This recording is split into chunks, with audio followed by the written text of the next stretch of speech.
لله وكفى وسلام على عباده الذين اصطفى اما بعد. قابل احترام بزرگوں، بھائیوں اور عزیزوں، یہ مسجد بہت خوش نصیب ہے کہ اس میں ہر جمعے کو آپ کو بہت ہی مفید اور قیمتی باتیں جو اکثر وقت کی ضرورت کے مطابق ہوتی ہیں وہ سننے کو ملتی ہیں. یقیناً آپ پچھلے ہفتوں میں اس وقت جو مسئلہ سب سے بڑا مسئلہ بنا ہوا ہے، وقف کا مسئلہ، میں بلا کسی تردد اور مبالغے کے کہہ سکتا ہوں کہ یہ مسئلہ بھارت کے مسلمانوں کے لیے، چاہے وہ کسی مسلک سے تعلق رکھتے ہوں، تمام مسلمانوں کے لیے زندگی اور موت کا مسئلہ ہے. آزادی کے بعد سے مسلمانوں کی جان و مال پر، ہماری تہذیب پر اور شریعت پر، ہمارے دستوری حقوق پر سینکڑوں حملے ہو چکے. بہت سے حملوں کا ہم نے کامیابی کے ساتھ مقابلہ کیا اور کچھ حملوں کے مقابلے میں ہم اپنی ضرورت و توقعات کے مطابق کامیابی حاصل نہیں کر سکے. لیکن حضرات، یہ وہ مسئلہ ہے کہ اس سے زیادہ سنگین حملہ بھارت کے مسلمانوں پر، ان کی اسلامیت پر، ان کے دستوری اور ملی حقوق پر اب تک کبھی نہیں ہوا ہے. میں اس گھر میں پلا بڑا ہوں جس نے آزادی کے بعد سے تمام حملوں کا مقابلے میں قائدانہ کردار ادا کیا ہے. اس لیے مجھے بہت سے حملوں کی براہ راست جانکاری ہے. بعض حملوں کے مقابلے میں میرے گھر کے بڑے مہینوں جیل میں رہے، میرے سگے بھائی جیل میں رہے، اور اس وجہ سے میں آپ سے بڑی ذمہ داری کے ساتھ کہنا چاہتا ہوں کہ اگر آپ کے اندر اسلام کا ذرہ بھی ہے، ایمان کا ذرہ بھی باقی بچا ہے، تو آپ نماز کی طرح فرض عین سمجھیے. اس کا جواب بھیجنا اپنی طرف سے، اپنی فیملیز کی طرف سے، 18 سال یا اس سے اوپر کے اپنے بچوں اور بچیوں کی طرف سے، اپنی بہوؤں اور دامادوں کی طرف سے. ہماری مسجدیں جو وقف میں درج ہیں وہ بھی ہمارے ہاتھ میں نہیں رہیں گی. ڈسٹرکٹ مجسٹریٹ ہر مسجد کا مالک اور مختار ہوگا، تو مسجد کے امام، متولی اور ذمہ داران اور کمیٹیاں کچھ نہیں کر سکیں گی. اور یہ ان مسجدوں کے بارے میں بات کر رہا ہوں جو وقف بورڈ میں درج ہیں، جبکہ سروے کے مطابق ہماری 10% سے زیادہ مسجدیں وقف بورڈ میں درج بھی نہیں ہیں. ان کا تو کوئی شمار ہی نہیں ہے. جو موجودہ وقف کا قانون چل رہا ہے 1995 والا، اس میں جو تبدیلیاں موجودہ مجوزہ بل میں کرنے کی کوشش کی گئی ہے وہ 150 تبدیلیاں ہیں. 44 صفحے کا موجودہ بل ہے اور ان 44 صفحات میں 150 تبدیلیاں کر کے پورے اوقاف کو مسلمانوں سے چھین لیا گیا ہے. آپ اب قبرستان کو نہیں بچا سکیں گے اگر یہ قانون پاس ہوتا ہے. بہت سے قبرستان وقف بورڈ میں درج نہیں ہیں اور یہ غیر قانونی کام نہیں ہے. اگر مسجدیں وقف میں درج نہیں ہیں تو قانون کے خلاف یہ نہیں ہے. اگر قبرستان اوقاف میں درج نہیں ہیں تو یہ بھی قانون کے خلاف نہیں ہے. اگر درگاہیں اور مزارات، اگر خانقاہیں، یتیم خانے اگر وقف بورڈ میں درج نہیں بھی ہیں تب بھی یہ قانون کے خلاف نہیں ہے، اس لیے کہ پرانے وقف قانون 1995 میں اوقاف کی جو مختلف قسمیں لکھی گئی ہیں اس میں ایک ہے وقف بائی یوزر۔ اگر کوئی جائیداد استعمال ہو رہی ہے وقف کے طور پر، کوئی وقف ڈیڈ موجود نہیں ہے، وقف بورڈ میں رجسٹریشن ایز اے وقف پراپرٹی اس کا نہیں ہے، مگر وہ زمین استعمال ہو رہی ہے قبرستان کے لیے، وہ زمین استعمال ہو رہی ہے یتیم خانے کے لیے، وہ زمین استعمال ہو رہی ہے مسجد کے لیے، درگاہ کے لیے، مزار کے لیے، خانقاہ کے لیے، اسپتال کے لیے، کسی عوامی فلاحی کام کے لیے، تو قانون ہمارا تسلیم کرتا ہے کہ وہ وقف ہے۔ اور اگر کوئی اس وقف جائیداد کا غلط استعمال کرتا ہے تو اس کے لیے وقف بورڈ بھی موجود تھا اور وقف ٹریبیونل بھی موجود تھا۔ جس کو یہ شکایت ہو کہ مسجد کی زمین کو کوئی ہتھیار رہا ہے، قبرستان کی زمین میں کوئی انکروچمنٹ کر رہا ہے، وہ جا کر شکایت کرے وقف بورڈ میں، وہ جا کر شکایت کرے وقف ٹریبیونل میں، وہاں مقدمے کی باقاعدہ سماعت ہوگی اور ثبوتوں اور گواہیوں کے مطابق، قانون کے مطابق فیصلہ ہوگا۔ لیکن ہماری موجودہ حکومت اس کے بارے میں کیا کہا جائے یہ تو سمجھ میں ہی نہیں آتا، بالکل سمجھ میں نہیں آتا کہ اس کے بارے میں کیا کہا جائے۔ اس نے کسانوں کے بارے میں وہ قانون بنائے جس سے کروڑوں کسان بری طرح پریشان ہوئے۔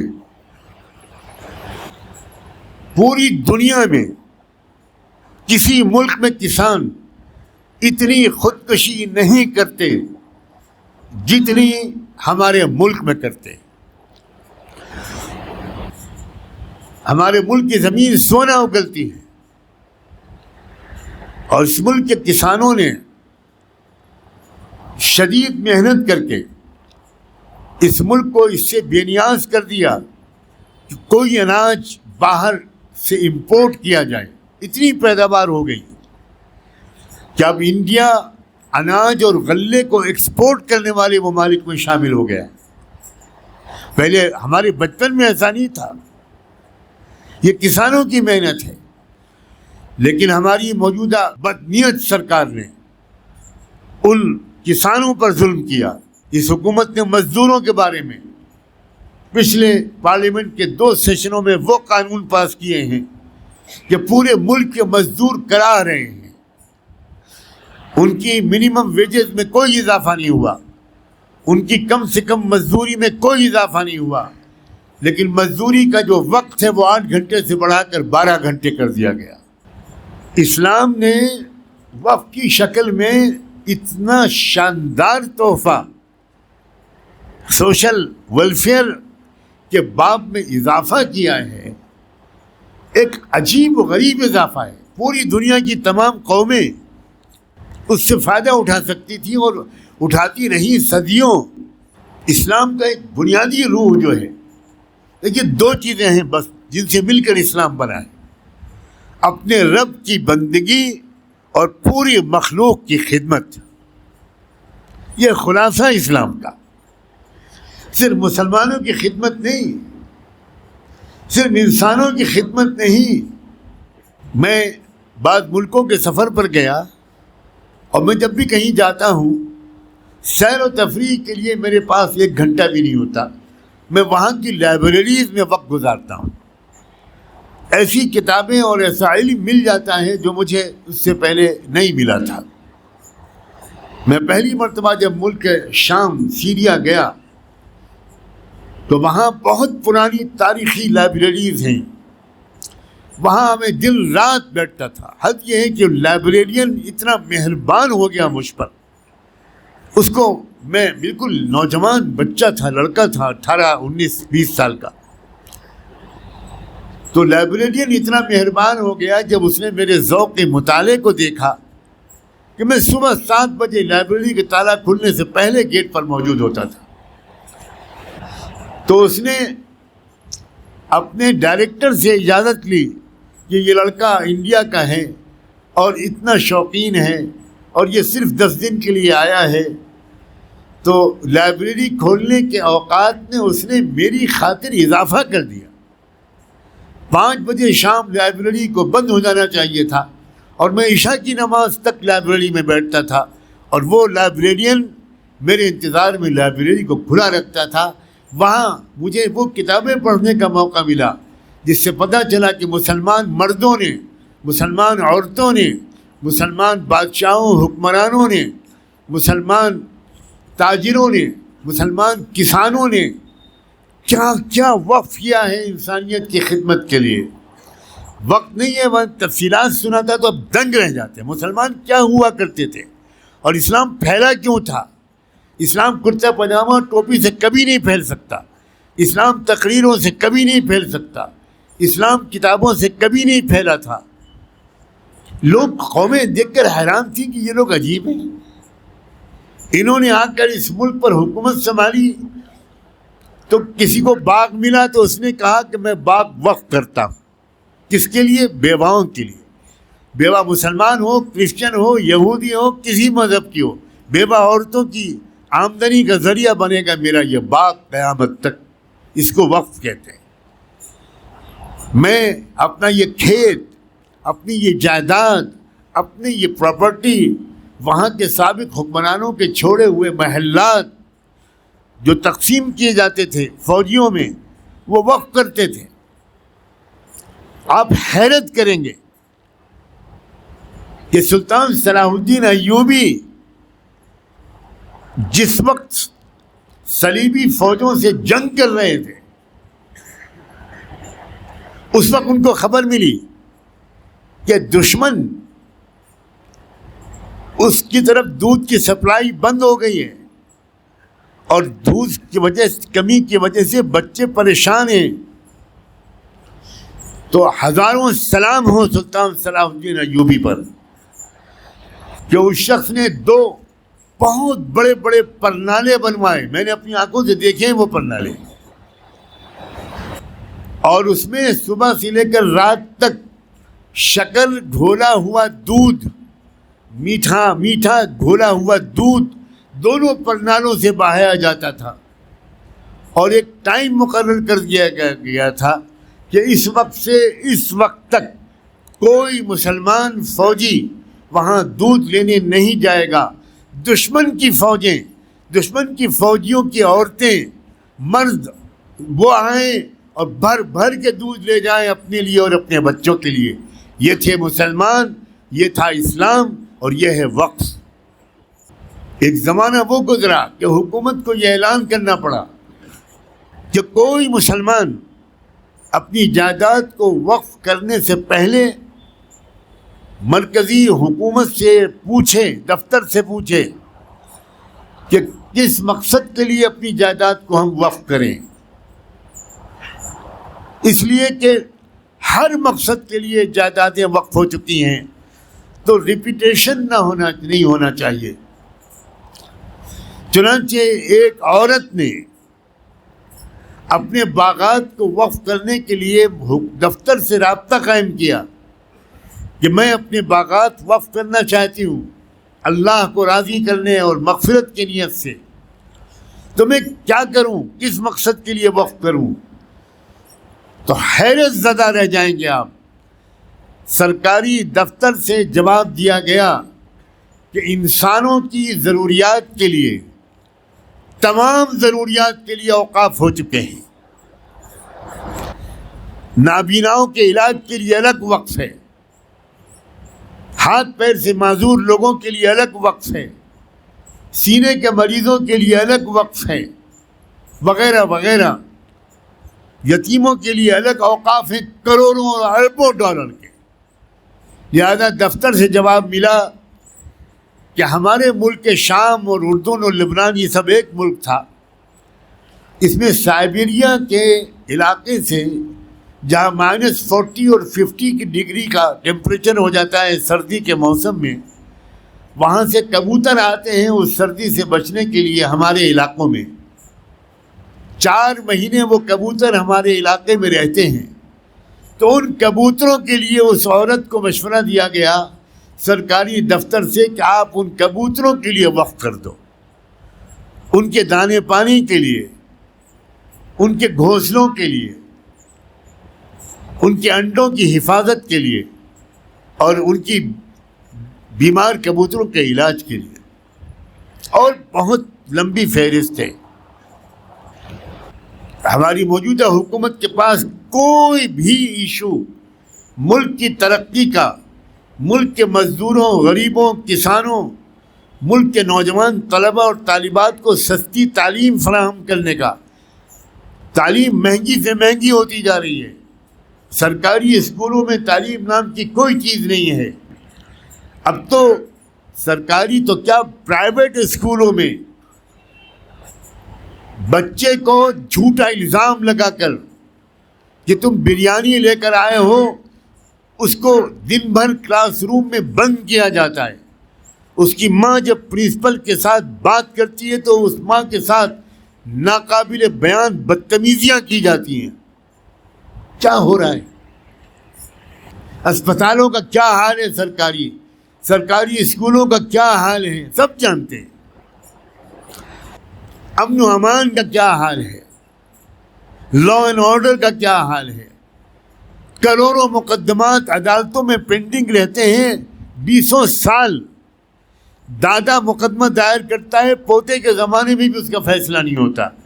حکومت کو ان سب چیزوں کی اصلاحات کی طرف توجہ نہیں ہے، اس کی توجہ یہ ہے کہ مسلمانوں سے وقف کو چھینو، اور جب مسلمان مزاحمت کرے تو پھر بھڑکاؤ لوگوں کو۔ مجھے حیرت ہے جو غیر مسلم بھائی اور بہنیں، جو ہندو بھائی اور بہنیں اس وقف کے معاملے میں سرکار کی تائید کر رہی ہیں، ان کو کیا ہوا ہے؟ اوقاف کا غیر مسلموں سے کیا تعلق ہے؟ کیا ہم مندروں کی جائیدادوں کے بارے میں کوئی رائے دینے کا حق رکھتے ہیں؟ کیا ہم گرجا گھروں کی جائیدادوں کے بارے میں کوئی رائے دینے کا حق رکھتے ہیں؟ دھاندلی کی انتہا ہے کہ اب نئے قانون میں یہ قانون بنایا گیا ہے کہ وقف بورڈ کے ممبران انتخاب کے ساتھ نہیں آئیں گے، بلکہ وہ حکومت کی طرف سے نامزد کیے جائیں گے۔ حکومت کیسے لوگوں کو نامزد کرے گی یہ مجھے بتانے کی کوئی ضرورت نہیں ہے۔ اور پھر مزید بات یہ کہ وقف بورڈ میں غیر مسلم ممبران بھی ہوں گے، مسلمانوں کے قبرستان کے مینجمنٹ میں، مسلمانوں کی مسجدوں کے مینجمنٹ میں غیر مسلم ممبران بھی ہوں گے۔ یہ کیا ہونے جا رہا ہے؟ آل انڈیا مسلم پرسنل بورڈ کی قیادت کے لیے دل سے دعا نکلتی ہے، جس میں تمام جماعتیں شامل ہیں، جس میں اہل سنت والجماعت، ہمارے سنی بھائی بھی ہیں، جماعت علماء بھی ہے، جماعت اسلامی بھی ہے، سب ہیں۔ انہوں نے لیڈ لی، اور اللہ کا شکر ہے کہ اس وقت تک کی اطلاعات کے مطابق 2.5 کروڑ سے زیادہ مسلمانوں کی طرف سے جواب پہنچ چکا ہے۔ یہ بڑی بیداری کی دلیل ہے۔ میں بڑی امید کے ساتھ آخری گھنٹوں میں آپ سے یہ بات کہہ رہا ہوں، اگر ابھی تک آپ اپنی مشغولیت کی وجہ سے یا اس مسئلے کی پوری اہمیت کو کم سمجھنے کی وجہ سے ابھی تک آپ نے رائے نہ دی ہو، تو آپ جاتے ہوئے QR کوڈ کو اسکین کر کے جائیں، اپنی طرف سے، اپنے گھر والوں کی طرف سے لازمی طور پر اس جواب کو بھجوائیں۔ یہ آپ کا وہ فریضہ ہے کہ اگر آپ اس وقت چوکے تو اس کے بعد کیا ہوگا اس ملک میں، میں اس کے تصور سے بھی میرے روئیں کانپتے ہیں۔ اللہ تعالی ہم کو ہر حملے کا سمجھداری اور بہادری کے ساتھ مقابلہ کرنے کی توفیق دے۔ ہمارا رب اللہ ہے، عزت اور ذلت اس کے ہاتھ میں ہے، ہمارا ایمان اسلام پر ہے۔ ہم اسلامی قانون پر اتنا بڑا حملہ جیتے جی برداشت نہیں کر سکتے۔ ہمیں ترمیمات نہیں چاہیے، ہم ٹوٹلی ان تمام ترمیمات کو، 150 ترمیمات کو آؤٹ رائٹ ریجیکٹ کرتے ہیں۔ امید ہے بات آپ کی سمجھ میں آ گئی ہوگی اور ارادہ بھی تازہ ہو گیا ہوگا۔ جزاکم اللہ، اللہ آپ سب کی عمر میں برکت دے، آپ سب کی ہمت اور آپ کو ہمت اور حوصلہ عطا فرمائے۔ جزاکم اللہ، بہت بہت شکریہ۔ بارک اللہ فیکم.